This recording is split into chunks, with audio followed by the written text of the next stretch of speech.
അപ്പം നമ്മൾ ഇതിനു മുന്നേ 1 വയസ്സ് വരെയുള്ള കുട്ടിയുടെ വളർച്ചയുടെ പ്രധാനപ്പെട്ട കാര്യങ്ങൾ പറഞ്ഞു കഴിഞ്ഞു. ഇനി നമ്മൾ പറയാൻ പോകുന്നത് 1 വയസ്സിന് ശേഷം 3 വയസ്സ് വരെയുള്ള കുട്ടിയിൽ എന്തൊക്കെയാണ് സംഭവിക്കുന്നത് എന്നുള്ളതാണ്. അപ്പോൾ ഒരു 1.5 വയസ്സെത്തുമ്പോഴേക്കും കുട്ടീനെ സംബന്ധിച്ച് എന്ത് ചെയ്യാൻ പറ്റും? സ്വയം നിൽക്കാൻ പറ്റും. അതോടൊപ്പം തന്നെ ഒരു 1 2 ചുവടുകളൊക്കെ എന്ത് ചെയ്യാം? വയ്ക്കാൻ പറ്റും.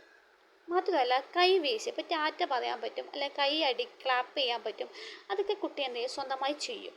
മറ്റൊന്ന്, കുട്ടിയുടെ കുഞ്ഞ് ചെറിയ ചെറിയ സാധനങ്ങൾ എന്ത് ചെയ്യും? കുട്ടി ചെറിയ പാത്രത്തിലോ അല്ലെങ്കിൽ മറ്റെന്തെങ്കിലും ബോക്സിലോ ഇട്ട് വെക്കാൻ തുടങ്ങും.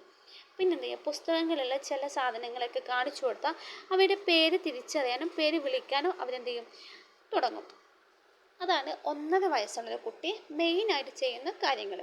ഇനി 2 വയസ്സെത്തുമ്പോഴേക്കും കളിപ്പാട്ടം വലിച്ചുകൊണ്ട് പോകുമ്പോൾ കുട്ടി എന്ത് ചെയ്യും? നിവർന്ന് നിൽക്കും. മറ്റൊന്ന്, വീട്ടു ജോലികൾ ഇപ്പോൾ അമ്മ അടിച്ച് വാരുക ചെയ്യുന്നുണ്ടെങ്കിൽ അമ്മേനെ എന്ത് ചെയ്യും? മാറ്റിയെടുത്ത് അതുപോലെ ചെയ്യാൻ ശ്രമിക്കും.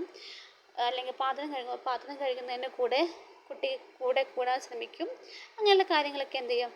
കുട്ടികൾ അനുകരിക്കും. മാത്രമല്ല ശരീരത്തിലോ അല്ല പുസ്തകങ്ങളിലോ ഏതെങ്കിലും ചിത്രം കാണിച്ചു കൊടുത്താൽ അവരെന്ത് ചെയ്യും? ശരീര അവയവങ്ങളൊക്കെ എന്ത് ചെയ്യും? കറക്റ്റായിട്ട് പറയാൻ തുടങ്ങും.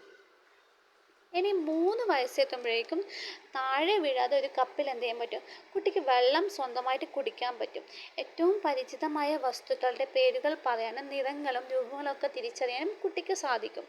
ഇനി 3 അതിലധികമോ പദങ്ങൾ കൂട്ടിച്ചേർത്ത് ഒരു വാചകം പറയാനും കുട്ടിയെ സംബന്ധിച്ചതും ഈ 3 വയസ്സാകുമ്പോഴേക്കും സാധിക്കും. മാത്രമല്ല ഒറ്റയ്ക്ക് പടി കയറാനും ഇറങ്ങാനും കുട്ടി സ്വായത്തമാക്കിയിട്ടുണ്ടാവും. അതൊക്കെയാണ് 3 വയസ്സ് വരെയുള്ള ഒരു കുട്ടി ചെയ്യുന്ന കാര്യങ്ങൾ മെയിനായിട്ടുള്ളത്. ഇനി ഒന്നുകൂടി ഞാൻ ഇപ്പോഴും ഓർമ്മിപ്പിക്കുന്നു, ഒരിക്കലും ഒരു കുട്ടി അങ്ങോട്ട് നീണ്ടുപോയി എന്ന് കരുതി നിങ്ങൾ ടെൻഷൻ ആവേണ്ട ആവശ്യമില്ല.